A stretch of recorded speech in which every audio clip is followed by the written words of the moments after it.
Berlin from 1912. Just after the First World War, he wrote an article in which he mentioned the complex of academia, the military, and industry. And I think it's very interesting because he did praise this combination of the three together as a means of achieving tremendous achievements. After the Second World War, Dwight D. Eisenhower also mentioned this complex, but in a rather more negative way. I think that's rather interesting from my own experience. Over half a century ago, when I was an undergraduate in chemistry at the University of London, my project was about phosphorus compounds, triphenyl phosphines in particular. The type of compounds is not really relevant to this conference, but the fact that the compounds were made of phosphorus is relevant because I had to do a lot of literature research for my project, and I discovered at the end of all the papers published by the department was a little note of thanks to the United States Department of Defense. So what I thought was a very curious branch of chemistry was actually heavily funded by the federal, US federal government. And I think that that actually made me think about how much choice do we have in the study of science. That's just an aside, but I felt it was worth raising because we haven't discussed this complex and its impact on the progress of science. Okay, science, as we've been told today, is generally seen as a contributor to improvement, but science does not produce knowledge in an ordered or systematic way. So how do we justify interesting research for curiosity and its own sake? And how can we match this with the needs of society? What I want to briefly mention now is the attitude of the scientists themselves in the past, and this is relevant to one of the topics that came up earlier. The fact that many of them covered up their business interests. And as you may have heard earlier on, this was true, and certainly until the 1980s and 1990s. But until that time, scientists were very discreet about talking about how much money they could make on the side, especially senior scientists. So I use, in my discussion, mainly examples from 19th century chemistry, which is considered to be the first modern science. Well, last year, two colleagues of mine in England published a biography of Henry Enfield Roscoe, a very famous 19th century chemist based in Manchester. He believed in the German means of scientific education. He was a very brilliant man and deserved this biography, which took a long time in the making. I want to quote from this book, especially the highlighted section. He was not associated with any chemical company, and I emphasize, which was partly the result of a prejudice in this period and long afterward, until in fact the 1990s, against academics being associated with industry or paid by firms. Roscoe, however, if we look at the record, was involved in the manufacture of alkali and aluminium and served as an independent witness in litigation. In other words, he was making a lot of money for himself, which was quite understandable in some respects because he had to receive money to give classes, and there were sometimes not sufficient number of students. But it's an interesting reflection, as I say, on the attitude of many scientists towards money before, as was discussed earlier, before the 1990s. So this begs the question, does the direction of science today come down to the more immediate needs of society? And practically every lecture today has referred to this topic.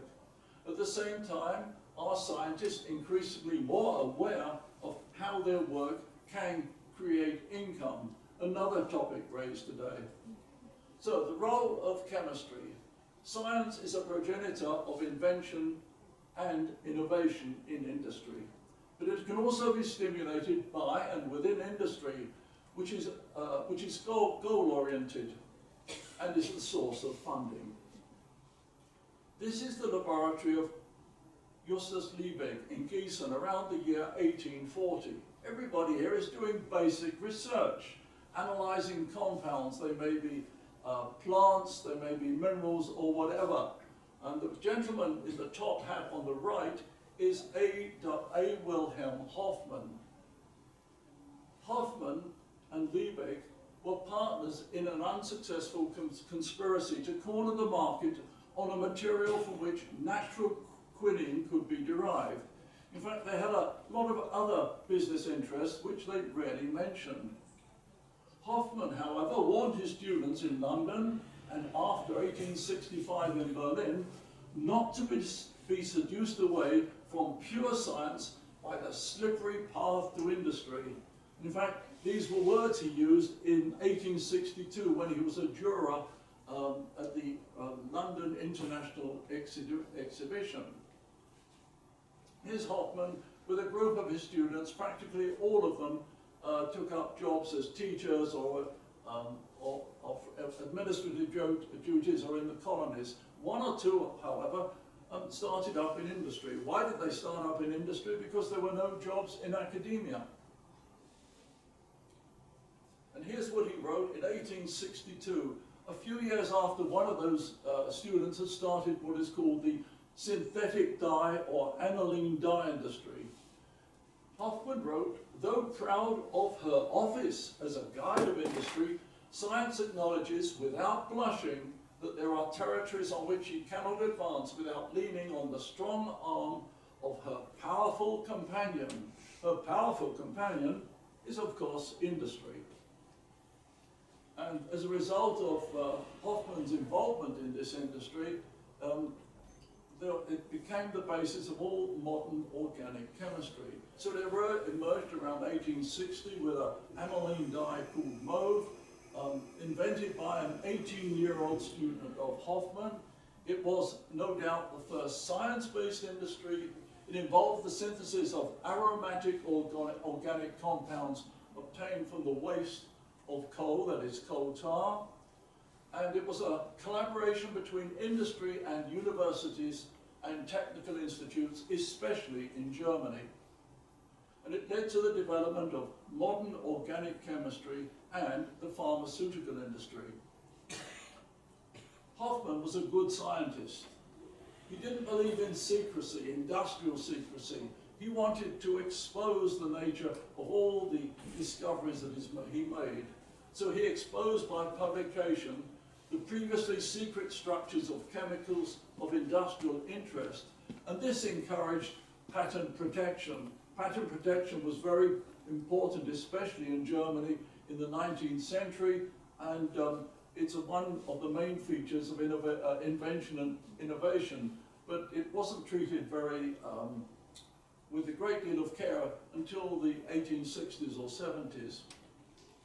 He was an organic chemist, an expert witness and consultant. He was involved with the dye manufacturers in the UK and France, and also with the setting up of the Agfa company in Germany. Yet he rarely spoke about this, and as I pointed out, like all other scientists at the time, tried to cover up this interest. And I'll give you another example in a moment. Well, what enabled this industry to grow very rapidly was the architecture of the chemical known as benzene. This was an industrial puzzle. Most of you have probably seen this, even if you didn't study chemistry to a very high level. It's this famous six-membered ring resolving one of the great problems of the time. Now, why do I consider this an industrial puzzle? Because Kekulé came across the idea probably when he was on the upper deck of a bus in London, half asleep, in 1865. 1865 was perhaps one of the peak years for the production of aniline dyes, and the leading country was Britain, and he was in London at the time. Most of you have probably heard another story about a snake trying to eat itself, consume itself, which some people have said took place in a dream, and they think it was some sort of erotic dream. I'm not going to argue that, but my feeling is he resolved a major industrial problem that would enable the structure of the most important compound, aniline, to be drawn like this. This is the simplest aromatic amine. It contains the atomic grouping of 1 nitrogen and 2 hydrogen atoms called the amino group. All of the first generation of dyes were based on this and similar molecules. Now I move on a little bit. We're in Germany now, in Berlin, in 1867. Left is Karl Liebermann. Next to him standing is Adolf Bayer, later Adolf von Bayer, and on the right seated is Carl Grabe. This is a very interesting picture. I don't know why it was taken. I don't know who the other gentleman is, but Grabe and Liebermann discovered over a weekend the structure of a chemical called alizarin. Alizarin appears in the madder plant, or pua. It's a red dye stuff, and you see the structure here at the bottom left. And you see its relationship to aniline. In fact, when they discovered this method for synthesis, they didn't really know the structure of alizarin, and even for a few years afterwards, it was not available. A part of the structure was available. The reaction worked. So that was the important thing. The reaction worked, just as when the young man, William Perkin, made his first dye. He didn't know anything about the structure, but the reaction worked. This proved that industry, in many respects, was way ahead of pure science. So alizarin was the first natural product ever synthesized on the laboratory bench. By 1870, it was a vast industry replacing the natural alizarin.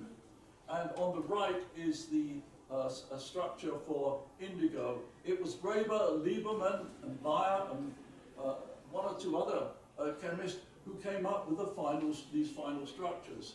Now this is Adolf Bayer's writing in his reminiscences that when in the 1860s he met Graeber and Liebermann for the first time, he had never before seen a technologist. What was a technologist? These guys had come from families that were heavily engaged in textiles. They were good chemists, they'd done all this work, but the interesting thing is, he was talking as if he'd never heard of chemical technology before. He was a pure scientist, interested only in puzzles. Well, that's not true. One of my colleagues found in a laundry basket at the BASF company in Ludwigshafen about 20 years ago, a contract that had been neglected. It was a contract between Adolf von Bayer and the BASF company. He was making a lot of money as a consultant for BASF. And subsequently, he established the structure and the synthesis of indigo. The alizarin and indigo wiped out the natural industries. In the meantime, there were many other dyes discovered. And I would even ask the question, was this culpable ignorance on Bayer's part, a way of hiding the fact that he was making a lot of money out of industry, and that industry was directing the direction of his research?